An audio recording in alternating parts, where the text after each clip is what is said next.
He's not going to be here, but he's got Chad Wallace in his place. Chad is a professional engineer and CPESC, serving as senior project manager for the HDR office in Jackson, Mississippi. Chad has a diverse background in hydrology and hydraulic bridge structure design, preliminary location design relative to the National Environmental Policy Act, stormwater management, and general project management. His work experience prior to being part of the HDR team was with the U.S. Geological Survey, Water Resources District in Jackson, Mississippi, and the Mississippi Department of Transportation, Bridge Division, and Environmental. He is involved in local leadership of the Jackson chapter of the Mississippi Engineering Society and an active member of ASCE. Chad has been married to his beautiful bride, Tamara, for nearly 24 years and has 10 children with her, 5 and 5, ages 5 to 22, no adoptions, twins, or mistakes. So he is also going to be co-presenting with Dragislav Stephanovic. Dr. Stephanovic brings more than 30 years of experience in water resources engineering for a wide range of clients, particularly the U.S. Army Corps of Engineers. His primary area of technical expertise involves the integration of surface water hydrology, multidimensional hydraulic and sediment transport modeling, and river mechanics with fluvial geomorphology to solve flooding, sedimentation, river stability, and scour erosion mitigation problems. Dr. Stephanovic received the Straub Award from the St. Anthony Falls Hydraulic Laboratory for his doctoral thesis in hydraulic engineering and was honored as a diplomat by the American Academy of Water Resources Engineers. He has also served as one of the lead instructors for nationwide hydraulic and sediment transport courses related to bridge design, scour, and bank erosion, basic and advanced HECRAS, presented by the American Society of Civil Engineers. So I guess Chad is getting set up with his mic right now, but if we can just, he's good to go. Are you good? No laser. All right, well, let's welcome Chad to the stage. Thank you all.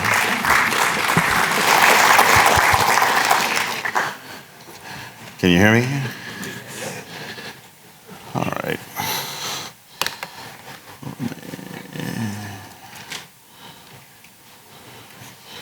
All right. So, I'm not sure exactly what this happened. Okay. All right. That helps. This is Don Hendon. Just in case y'all have not met him before. And Don was supposed to give this presentation. However, Don was doing a little wrestling with his nephews. And I asked him, well, how old are your nephews? He said, in their 20s. So it's probably a lot more like this. So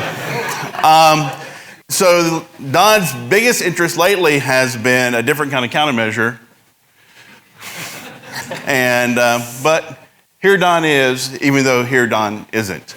And I want you to know, but he is in good spirits. And Andy, this is now his favorite shirt. So anybody who knows Don knows he is quite the character. And therefore, instead of my friend Don Hendon, it is poor Chad coming in his place. And so we're here to talk about Clear Creek a little bit. And Clear Creek is a crossing that MDOT gave to us as a project to work on. It was a piece of work, and we want to walk through that process with you a little bit. What we'll talk about is where it is, a little background on the site, and there's extensive background, how we dealt with the scour and sediment transport evaluation, then a little countermeasure design and sediment, and I guess we're not going to talk about sediment transport twice, we won't do that to you. So here we go. State of Mississippi, here we are. One of the things I want to note as part of this is this being the major soil regions of Mississippi. Our project area is right here in the upper thick loess, right here in Warren County. If you know anything about that, it is a silt, and it is very active with water at times. So, and I am not a geotech guy, but I know it's shear plane and how it's is almost vertical. So to give you a little bit, this is, you see the project area, Vicksburg, Mississippi on the Mississippi River over to the west, Jackson kind of on the east, on the right side of your screen, the project area where that little dot is. And then near the community of Bovina. One thing to note is that this is also somewhat of a laboratory site for ERDIC. And Dr. David, I'll get to David's information here in a moment. But I will tell you that this same location, because of all of its issues, has seen lots of attention just from a playground of sorts for ERDIC to look at some of the issues with geomorphology, as I can get that word out of my mouth. And here's the location of Clear Creek. A couple things to note. One of the things you want to know is, I guess we'll get to that part. Coming from the north, you have the Big Black River confluence just down here south of Highway 80. This is the I-20 corridor as we know it today, and we'll get into some pieces of that here in a moment. So the background on the site, here goes to 1949. This is pre-Eisenhower interstate program. This is Tippintown Road, and the interstate would eventually be at this location you see here. And Clear Creek follows that alignment there. And you will see that Clear Creek is not the same Clear Creek throughout this presentation. It changes quite a bit over time. A lot of help from others who are around it. So let me go into that process.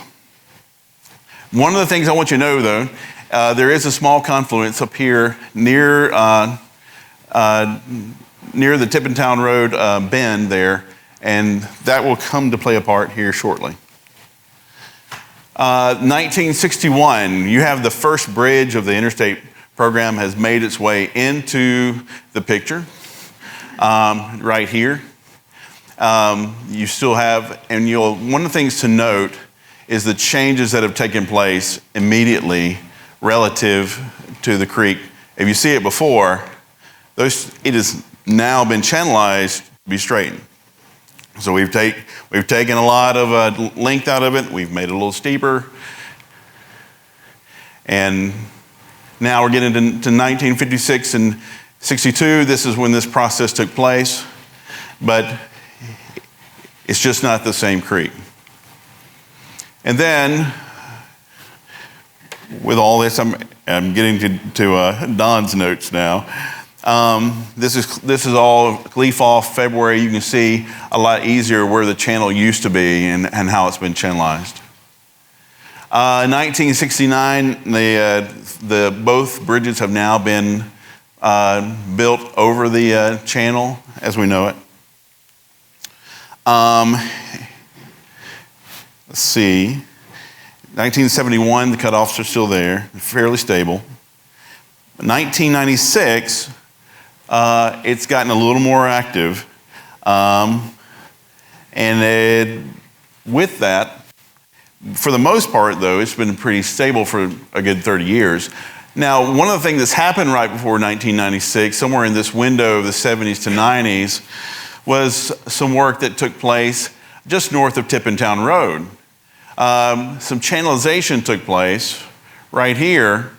Then let me describe that a little bit better. And as you can tell from property lines that were drawn here on this aerial view, that same spot, you can see how that channel, the geomorphology has taken it further to the north, trying to get out of the channelization that had been put in. So you have issues already starting on the upstream side. Now, this is where we start getting to a little more interest. We have a local landowner who wanted to try their hand at a little channelization as well. And what you'll find, here is Clear Creek in its previous state, and after their work was done, it was here. Now, these folks live here, and they had this work done, and primarily because they have a house right here, and there is a very tall bluff that house sits on. They thought they were protecting it.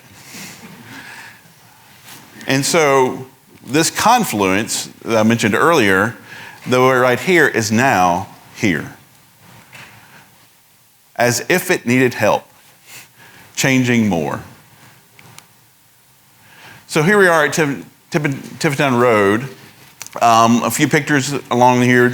This is various spots, but one of the things to note is countermeasures that had to be applied with this modification that the landowners had put in. Now, this is I mentioned David Beanhorn earlier. I don't know Dave, I know Charlie does. These are pictures that we got from him, but I want you to know that he is the one who's out here at least a couple times a year. And is very familiar with the location. And so this is information of the same cutoff. This is looking south instead of north, looking downstream instead of upstream previously. And you can see the modifications in that channel. And this is looking to the north from the south. Same situation. And a small weir that was put here by Rob and Deb.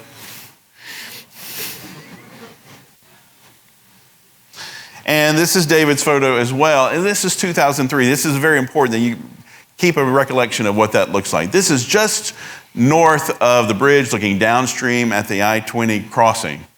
It does not look like this anymore.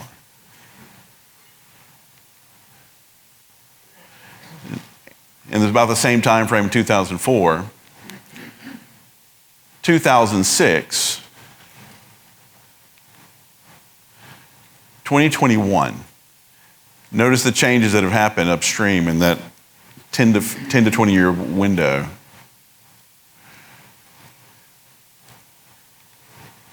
One of the things I want to note, in addition to Bob and Deb, see, Bob and Deb are working up here, but Adam and Mary are working down here. And Adam has a bulldozer. And he's really good with it.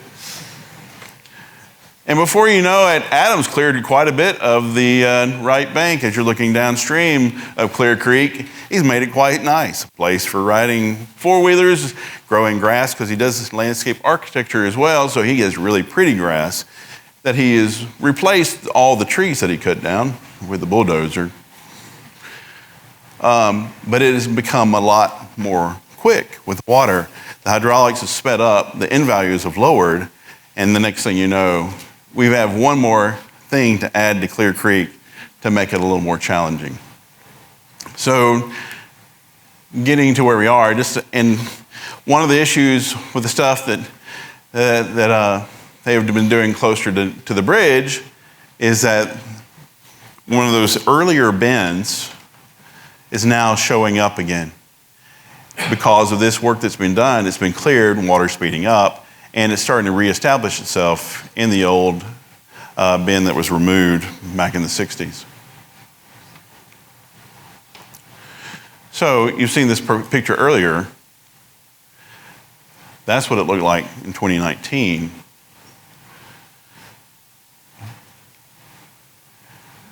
This was November of 2019. Anybody who knows anything about structures, having that much exposed length is not a good thing. So pictures that Don had put together for this, just to give you a time progression right together and to see all of it. This is all looking from the upstream, looking downstream through the bridge. And they give you some ideas of relative spots.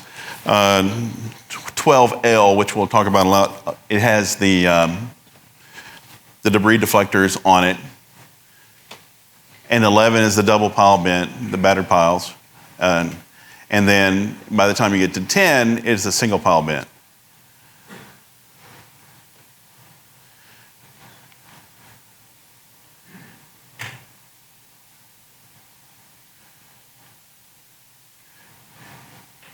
And if this is your bridge, you wish it was someone else's bridge. This is looking upstream And assuming this video works. Looking upstream at 12L, this is the one with the debris deflector.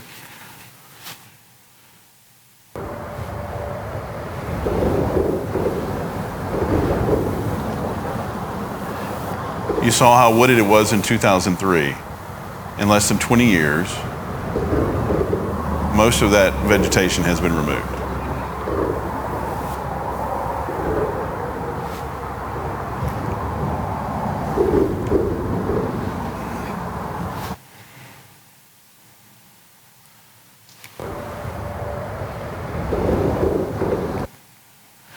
Now, this will be the one piece that Don gets to present, because this is his site visit and this is his video.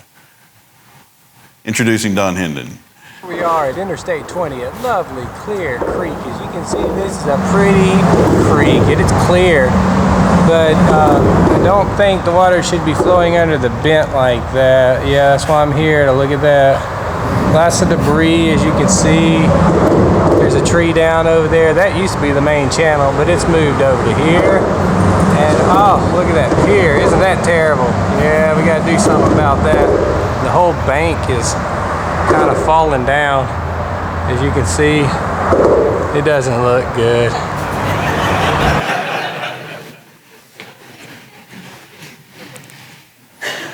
And so with that, by 2020, we have already been brought into the situation. This is about a month after that visit you saw. We've already got more exposure. 1 month later, that was bent 10 that I mentioned earlier, left lane. It's now exposed from that piece right there. It was not previously. And so, just to see a little bit of the situation we're dealing with. One of the things to note is what was happening. You have lateral flow going underneath bent 12. And now depositions that are happening on the opposite side of it, and now flow starting to go around that on both sides of that bent, and now getting behind bent 12 on the right side in the opposite bridge. Same location, looking different directions. And by October, this has now been 6 months. We're still in the process, and we know there's something that's got to be done to stop the bleeding. We've gotten that far, but we're trying to get all the contractual stuff done with MDOT, and it's COVID. So everybody's sick at the same time. Same location at bent 12. And now you turn to February 21. The situation has not improved. And then you can see 12, 11, and 10. 10, not much change you can see there. But now water has started to go behind bent 12 on the right side.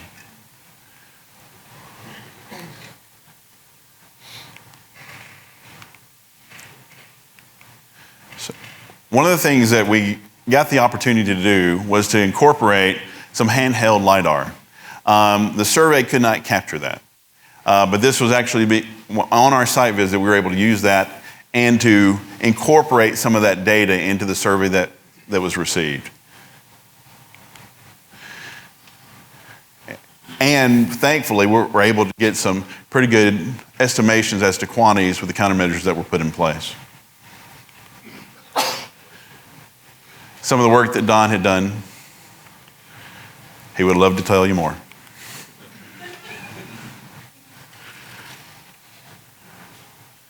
I'll give you a quick look at that. And then go into the countermeasure design. One of the things to note as we started looking at this, we're trying to get an idea for what the long-term need to be. And so, and here's a few of the items as we've came to selection, what would eventually be brought into the mix. With the riprap spurs, peak stone toe, proposed center of channel, you see that in the blue. Longitudinal weirs at the bottom of those, closer to the thowwag of the channel there. And side drains beside the bridge. This is a result of what we needed to do immediately. One of the things, if you know anything about highway work, there's some things you can do immediately if it's on right of way and you get the permitting set up. But the things that you need to do that's long term, that may take a while. Right of way is not quick. And so this is basically what the triage was. This is the things that we needed to do to stop the bleeding. And what was put in place not too long after those last pictures. But here, what you see here is the ultimate that has been put forth so far, and this is where we are currently. And if you can see through the modeling, here's the progress that Don was able to make, showing some of the elevations and the depths, both after and previously. And this is another depiction of that, but one of the things that Don wanted me to make sure you understood, this is a moving target. Thalwag, the channel keeps changing. It doesn't stay the same, so you're trying to actually design something where your constructability is changing rapidly just to see if you can even get it in place. So it will continue to be an issue until things are finally put in. So, and to let you know, the blue is where it was designed as set up. The yellow is where it was when we went on the first site visit, and the blue is where it was the last time it was surveyed, where it had already started shifting even more towards the east side.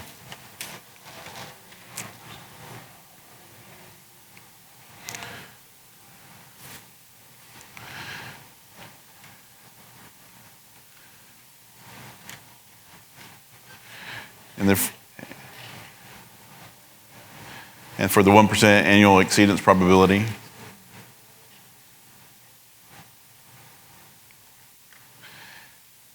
And I'm going to skip through this one.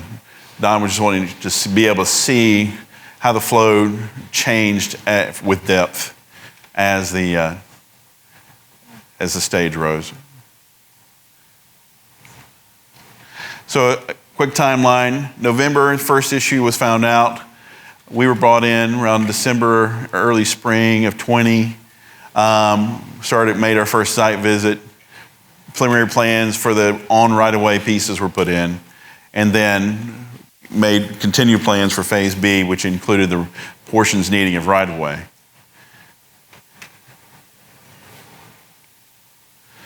And this is our triage once installed.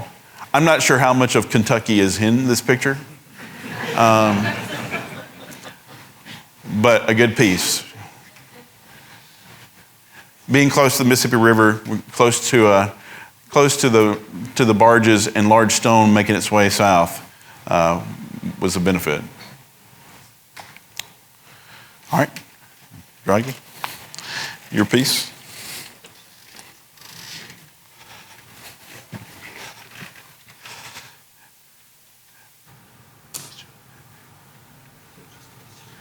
Yeah, that's right. Good morning. I'm here, but actually I'm not here. I'm still on California time, so should be in bed. I'm not. This is my astral body. My physical body is still in bed. All right. So we did a relatively simple sediment transport simulation with these structures installed in the field. So we use the SRH-2D sediment transport model, and I'm going to just briefly explain how we put it together. So we use the bed material sediment sample, which consists of fine sand with D50 of approximately 0.2 millimeters that was found in the bed. And then we use the sediment load on the upstream side of about 300 ppm, which is relatively low. There is a reason why this creek is called Clear Creek, because it's on the downstream side of a dam, and it doesn't carry too much sediment in the water column, so that's the reason why it's so aggressive for Scour. And then So for the bed material, we use fine sand in the bed, and then on the rock reprep structures, it's a non-erodible material. Then we use the Yang sediment transport function, which works well for fine to medium sand.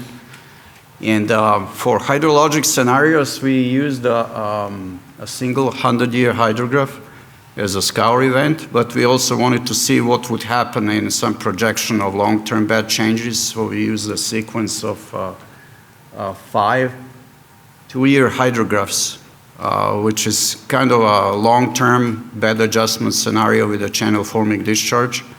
And it has the highest probability of occurrence within the next 10 years, according to binomial distribution. So this is our SRH-2D sediment grid. We refined our grid in the area of the expected largest gradients in the main channel, and also around these spur dike structures. The location of these spur dikes is shown by these black polygons. Those are spur dike, basically compartments with the goal to arrest the scour in the main channel, so to prevent lateral migration, and also promote sediment deposition in the overbanks until the final relatively stable dynamic equilibrium is established in the overbanks by sediment deposition and vegetation growth. Now, briefly, I just want to show you the results of the 2D SRH sediment transport run. These are the bed change results. As you can see, there are some blue areas where the deposition is starting to form after those 5 2-year channel forming discharge events. And there is a deposition in those blue areas, in those dike compartments on the order of 2 feet after 5 2-year events. There is still, of course, a scour within the main conveyance, which is expected. It's on the order of 4 to 6 feet because the channel is relatively incised between those rock compartments. And now the last run I'm going to show is the 100-year run. There are still pockets of sediment deposition in the wider floodplain here, but there is in the main channel there is the scour on the order of 4 to 10 feet. Like I said, this is an expected result of a higher shear stress in the main channel. There is some deposition on the wider floodplain and in these compartments, and this scour, which is a result of a plunging flow over those spur dikes, because there is an overtopping flow for a 100-year event. That local scour is expected to go away eventually as the sediment fills up these rock scour compartments and the vegetation is established. But in the design phase of these structures, the localized scour will have to be taken into account to prevent undermining of the toe of these rock structures. So going back to Chad. Thank you. Sure. So, back to bed.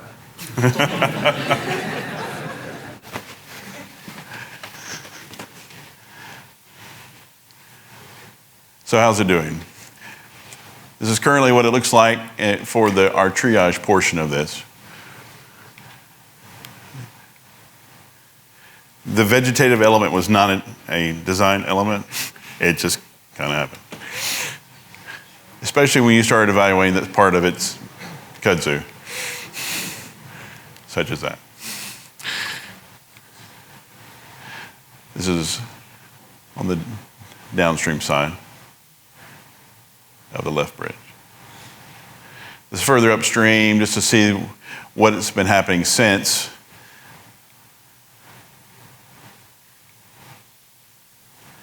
And some of the areas where there are concerns about widening further upstream.